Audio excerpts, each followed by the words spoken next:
बच्चों, आपका हमारे YouTube चैनल में स्वागत है, रेडियस क्लासेस जिसका नाम है। ठीक है, अगर ये वीडियो पसंद आपको आएगा तभी इस वीडियो को आप लाइक कीजिएगा और शेयर कीजिएगा और इसको सब्सक्राइब कर सकते हैं। चलिए देर न करते हुए आज का टॉपिक शुरू करते हैं। बोर्ड पे आपको दिख रहा होगा class 10 science CBSE board NCERT, यानी कि आज क्लास 10 का जो बच्चे बोर्ड देने वाले हैं इस 2024 में, उनके लिए ये बहुत ही बेनिफिशियल होने वाला है वीडियो। तो 10th क्लास का साइंस सब्जेक्ट का चैप्टर 1 आज मैं डिस्कस करने वाला हूं। ठीक है, केमिस्ट्री का फर्स्ट चैप्टर। तो बात करेंगे यहाँ पे, चैप्टर का नाम है केमिकल रिएक्शंस एंड इक्वेशंस, यानी कि रासायनिक अभिक्रिया और रासायनिक समीकरण। तो इसको समझते हैं। उससे पहले कुछ इंपॉर्टेंट टर्म्स आपको जानने पड़ेंगे, तो जो कि बहुत ज्यादा आपके लिए बेनिफिशियल है। जैसे सबसे पहले बात करेंगे इसमें, तो टाइप्स ऑफ चेंजेस की बात करेंगे। केमिस्ट्री में दो तरह के चेंजेस है आपका, सॉरी केमिस्ट्री नहीं बोल सकते, साइंस में बोल सकते हैं कि दो तरह के मेनली चेंजेस होते हैं। फर्स्ट चेंज जो होता है उसको बोला जाता है केमिकल चेंज और दूसरा को बोला जाता है फिजिकल चेंज। इसमें आप प्रीवियस जो क्लास है उसमें आप पढ़ रखा होगा कि डिफरेंस क्या होता है केमिकल चेंज और फिजिकल चेंज में। उसको मैं थोड़ा सा डिस्कस कर देता हूं, उसके बाद आपको मेन चैप्टर जो हमारा है उस पे चलेंगे। ठीक है, तो चलिए देखते हैं, बोर्ड पे समझिए क्या है केमिकल चेंज, यानी कि रासायनिक परिवर्तन क्या होता है। वैसे परिवर्तन जिसमें कोई नया सब्सटेंस बनता है, यानी कि the changes in which new substance is formed from 2 और मोर सब्सटेंसेस आफ्टर मिक्सिंग। ठीक है, दो या दो से ज्यादा सब्सटेंस को अगर मिक्स करते हैं, मिलाते हैं, एक नया सब्सटेंस बन जाता है ना, उस तरह के रिएक्शन को केमिकल चेंज बोला जाता है, या तो उस तरह का चेंज को केमिकल चेंज बोलते हैं। जैसे यहाँ पे कुछ इंपॉर्टेंट पॉइंट्स है, यहाँ पे देख सकते हैं। जैसे इट इज अ परमानेंट, क्या है केमिकल चेंज जो है बच्चे, वो क्या है परमानेंट चेंज है। इसमें एक बार बदलाव हो गया तो वापस रिवर्स नहीं कर सकता। जैसे फॉर एग्जांपल कागज को आप जला दो, कागज को जलाने के बाद क्या फिर से वो उसमें से कागज प्राप्त कर पाओगे? नहीं कर पाओगे। तो ये क्या हो गया, परमानेंट चेंज हो गया, पूरी तरह से बदल गया वो। ठीक है, परमानेंटली। दूसरा पॉइंट समझिए क्या है। दूसरा पॉइंट है कि न्यू सब्सटेंस इज फॉर्म, यानी कि इसमें नया सब्सटेंस बन जाता है, न्यू सब्सटेंस का फॉर्मेशन हो जाता है। थर्ड पॉइंट है इट इज इरिवर्सिबल, यानी कि इसको वापस नहीं लाया जा सकता, it can not be reversed. Okay, यानी कि वही पेपर को जला दिए तो पेपर से जो जला हुआ पेपर जो है उससे प्राप्त थोड़े ना आप कर सकते हो, नहीं कर सकते हो। एग्जांपल्स यहाँ पे आपको वही बात दिया है, बर्निंग ऑफ पेपर और फूड स्पॉइलेज, यानी कि फूड का खराब हो जाना। अगर फूड खराब हो गया तो फिर से वापस नहीं बन सकता। ठीक है, तो ये कुछ इंपॉर्टेंट पॉइंट्स है केमिकल चेंजेस का। इसका जस्ट अपोजिट आप देख पाओगे फिजिकल चेंज, यानी कि those changes in which no new substance is formed. जैसे फॉर एग्जांपल मान लीजिए कि आपका जो वाटर है, वाटर को आप आइस में कन्वर्ट कर दो, यानी कि वाटर को आइस में कन्वर्ट कर दो, या तो आइस को मेल्ट करके वाटर में कन्वर्ट कर दो। तो ये जो चेंजेस आ रहा है ना, तो इसमें कोई नया सब्सटेंस तो नहीं बन रहा है ना, वाटर को तीनों फॉर्मेट में आप कन्वर्ट कर सकते हो। तो यहाँ पे जो वाटर है ना दोस्त, तो वो क्या है आपका फिजिकल चेंज है। Melting of ice physical change है, boiling of water physical change है। ये सारा का सारा क्या है, फिजिकल चेंज है। मान लीजिए कि ये मार्कर, इस मार्कर को मैं तोड़ दूंगा, तो तोड़ने से क्या ये अलग चीज बन जाएगा, प्लास्टिक से कुछ अलग बनेगा? नहीं बनेगा ना। तो ये क्या है, फिजिकल चेंज है। ब्रेकिंग ऑफ वुड्स, ठीक है, cutting of woods, tearing of papers, ये सब के सब क्या है, फिजिकल चेंज है। आई होप समझ में आ रहा हो। बात करते हैं यहाँ पे, देखिए ये टेम्पररी चेंज है, ये परमानेंट था। इसमें नो न्यू सब्सटेंस फॉर्म, इसमें न्यू सब्सटेंस फॉर्म होता था, और ये इरिवर्सिबल था, और ये वाला आपका रिवर्सिबल है। तो ये दोनों चेंज अगर समझ में आ गया है तो अब आप एलिजिबल हो गए हैं कि आपको केमिकल रिएक्शन समझ में आए। अब जल्दी से इसको हम लोग समझ लेते हैं केमिकल रिएक्शन होता क्या है। देखिए यहां पे बात करते हैं कि वैसे रिएक्शंस जिसमें क्या बनता है, उससे पहले देखिए समझिए, सॉरी यहां पे देखिए क्या है कि it is nothing but simply a chemical change, यानी कि ये कुछ अलग नहीं है, ये दुनिया में कुछ अलग चीज नहीं हो रहा है। जो केमिकल चेंज आप पढ़ रहे हैं उसी को हम लोग रिएक्शन बोलेंगे। 10th क्लास में आप आ गए तो स्टैंडर्ड चेंज करेंगे, चेंज को हम लोग अब क्या बोलेंगे, रिएक्शंस बोलेंगे। ठीक है, तो यहाँ पे इसका डेफिनेशन बहुत सिंपल डेफिनेशन है, इसको एक बार समझ लीजिएगा तो आपको लिखने में कोई परेशानी नहीं हो पाएगा, देखने में बड़ा लगा है बस। देखिए क्या हो रहा है यहाँ पे, कह रहा है क्या, रिएक्शन इन विच 2 और more chemical substances combine to form a single compound or a single substance split into 2 or more simple substances is known as chemical change. इतना बड़ा समझने की बात नहीं है। यहां पे देखिए, दो सब्सटेंस को अगर आपस में मिला देते हैं तो एक नया सब्सटेंस बन जाता है। ठीक है, दो सब्सटेंस को आपस में मिला देने पर एक नया सब्सटेंस बन जाता है, या एक सिंगल सब्सटेंस को तोड़ने पर दो नया सब्सटेंस बन जाता है। तो इस तरह के रिएक्शन को क्या बोलेंगे आप? केमिकल रिएक्शंस बोलेंगे। फॉर एग्जांपल्स आप देखिए, समझिए इसको।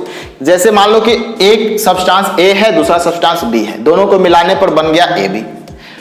उसको जनरल लाइफ में समझिए कैसे है, जैसे कार्बन है और ऑक्सीजन मिल करके क्या बना? Carbon dioxide. कोई भी वस्तु को आप जलाते हो ना तो उसमें से कार्बन डाइऑक्साइड निकलता है कि नहीं निकलता है? तो वो हो गया आपका कैसा चेंज? केमिकल चेंज हो रहा है। यानी कि कार्बन प्लस ऑक्सीजन मिल करके सिंगल बन रहा है ना, तो इसको क्या बोलेंगे?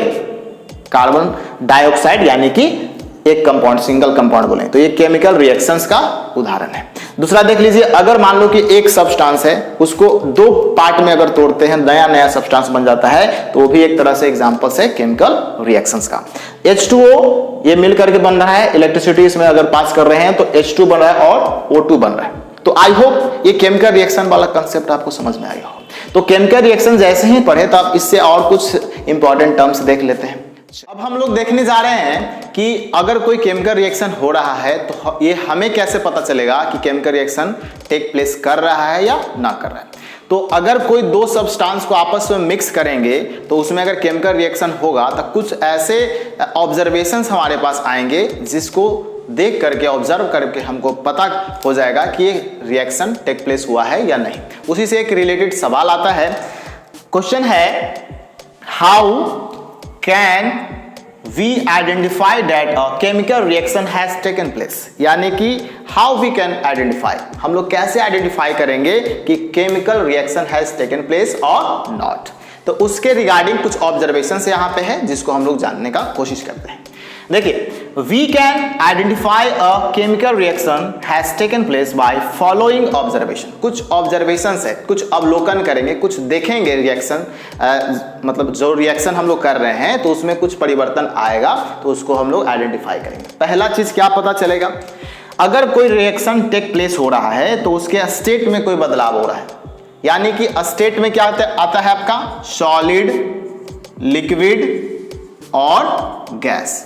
तो अगर मान लिए कि सॉलिड में है और वो हो जाता है लिक्विड में, या तो लिक्विड में वो गैस में हो जाता है, तो ये अगर परिवर्तन हो रहा है यानी कि चेंजेस हो रहा है उसके स्टेट में, तब हम लोग कह सकते हैं कि यहाँ पे chemical reaction has taken place और नॉट। नेक्स्ट है चेंज इन कलर। अगर रिएक्शन करवा रहे हैं तो उसके कलर में चेंज हो रहा है। अगर मान लीजिए कि हम लोग एक माचिस का तीली को जला रहे हैं तो पहले वो व्हाइट कलर का होता है, अगर उसको जला दिए तो वो हो जाता है ब्लैक, यानी कि उसका कलर में क्या हो गया? बदलाव हो गया। तो कलर में अगर बदलाव हो जा रहा है तो समझ सकते हैं यहाँ पे कि यहाँ पे केमिकल रिएक्शन टेक प्लेस हो चुका है। अगला है evolution of gases. Evolution of gases यानी कि इसमें गैस का कोई इवोल्यूशन होता है, कोई गैस इसमें निकलता है। जैसे आप सिंपल सा वाटर को इलेक्ट्रोलाइसिस करते हैं, वाटर में इलेक्ट्रिसिटी डालते हैं तो उसमें ऑक्सीजन और हाइड्रोजन गैस निकलना शुरू होता है।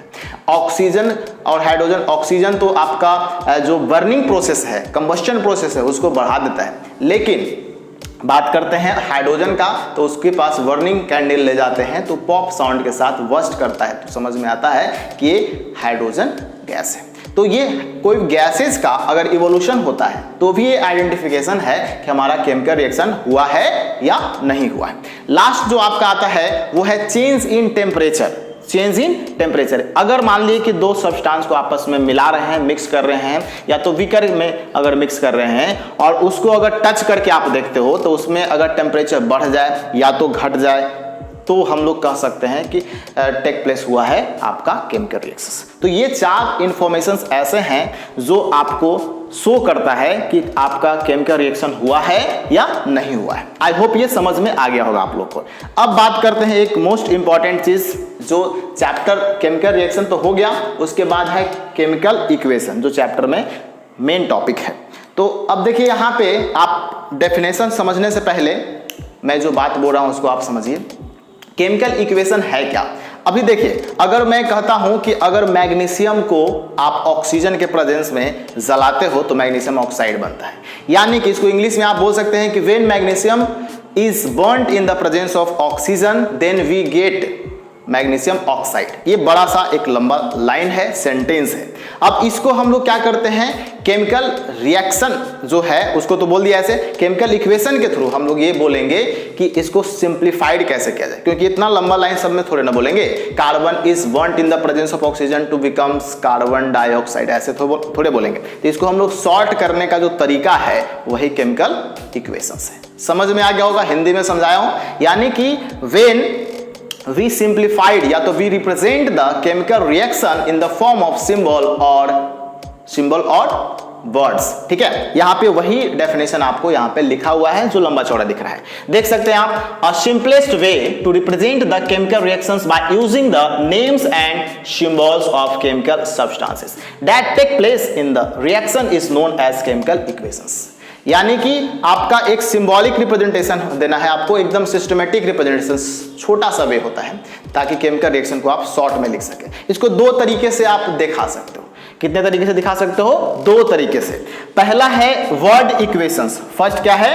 वर्ड इक्वेशंस है। देखिए आप वर्ड इक्वेशन में क्या दिखाया गया है, वर्ड बाय वर्ड। अगर मैग्नीशियम है और ऑक्सीजन है तो ऐसे प्लस के साइन के साथ आप लिख देंगे, magnesium plus oxygen equals to magnesium oxide. अगर इसको सिंबल के थ्रू अगर लिखना चाहते हैं तो यहाँ पे देखिए मैग्नीशियम का होता है सिंबल, पढ़े होंगे Mg होता है, और ऑक्सीजन का होता है O, तो O2 यहाँ पे लिखा गया है। और यहाँ पे Mg प्लस O2 मिलकर के क्या बना है, MgO बना है। इसको आप बैलेंस कर दियो, बैलेंस अभी थोड़ा देर में सिखाएंगे हम लोग, अगले लेक्चर्स में भी हो सकता है सिखाऊं मैं, ठीक है। तो यहाँ पे आप देख सकते हो कि इधर वाला जो साइड है भाई, ये सब जो है इसको बोला जाता है रिएक्टेंट्स। क्या बोलते हैं इसको? रिएक्टेंट्स, ठीक है। और इस तरफ जो साइड आया इसको बोला जाता है प्रोडक्ट। यानी कि ये दो पार्ट होते हैं, और ये होता है एरो। यहाँ पे एरो रखेंगे, इक्वल टू नहीं रखेंगे, एरो रखेंगे। तो एरो के हेड साइड में आपका देख सकते हो प्रोडक्ट होता है, और टेल साइड में आपका रिएक्टेंट होता है। सेम चीज यहाँ पे भी होता है। हम लोग इन सभी के बारे में डिटेल में पढ़ेंगे अगले लेक्चर में। आई होप यहाँ तक आपको समझ में आया हो गया। एक कंसेप्ट बन चुका है कि आप जो चैप्टर पढ़ने जा रहे हैं उसमें केमिकल रिएक्शन क्या है और केमिकल इक्वेशंस क्या है, ठीक है। पसीना बहुत ज़्यादा आ रहा है तो मैं इस वीडियो को यहीं पे ख़त्म करने जा रहा हूँ, और अगले लेक्चर में हम लोग टाइप्स ऑफ केमिकल रिएक्शंस पढ़ेंगे। तो आई होप ये थोड़ा सा समझ में आ गया होगा आपको। जितना भी अगर 50% भी समझ में आ गया है तो हमारा मेहनत थोड़ा सफल होने वाला है, क्योंकि मैं और भी लेक्चर्स ऐसे सिंप्लीफाइड वे में लाऊंगा जो आपके जो पढ़ाई है, एजुकेशन स्टडी है, उसको और सिंपल कर देगा। उम्मीद है बच्चों ये आपका हर एक कंसेप्ट समझ में आ गया होगा। अगर समझ में नहीं आए तो आप कमेंट कर सकते हैं, उसमें और मैं कुछ समझाने का कोशिश करूंगा, अगले वीडियो में भी बताने का कोशिश करूंगा। और अगर ये थोड़ा सा भी पसंद आ रहा है तो अपने फ्रेंड के साथ शेयर कर दीजिए, क्योंकि बोर्ड का तैयारी इस बार होने वाला है दमदार, ठीक है। तो मैं कोशिश करूंगा कि आपको नोट्स वगैरह भी प्रोवाइड करवाऊं। डिस्क्रिप्शन बॉक्स में आप चेक करने का कोशिश कर सकते हैं, जिसमें आपको पिनअप कर दिया जाएगा जो भी नोट्स होता है सिंप्लीफाइड वे में। और इसी वीडियो को अब यहाँ पे समाप्त कर दिया जाता है। अगर ये पसंद वीडियो आ रहा है तो इसे लाइक कर दीजिए, अपने दोस्तों के साथ शेयर करिए, और हो सके तो आप इस चैनल को सब्सक्राइब कर लीजिए। चलिए मैं साइन ऑफ करता हूँ, तब तक के लिए गुड बाय, टेक केयर, जय हिंद, जय भारत।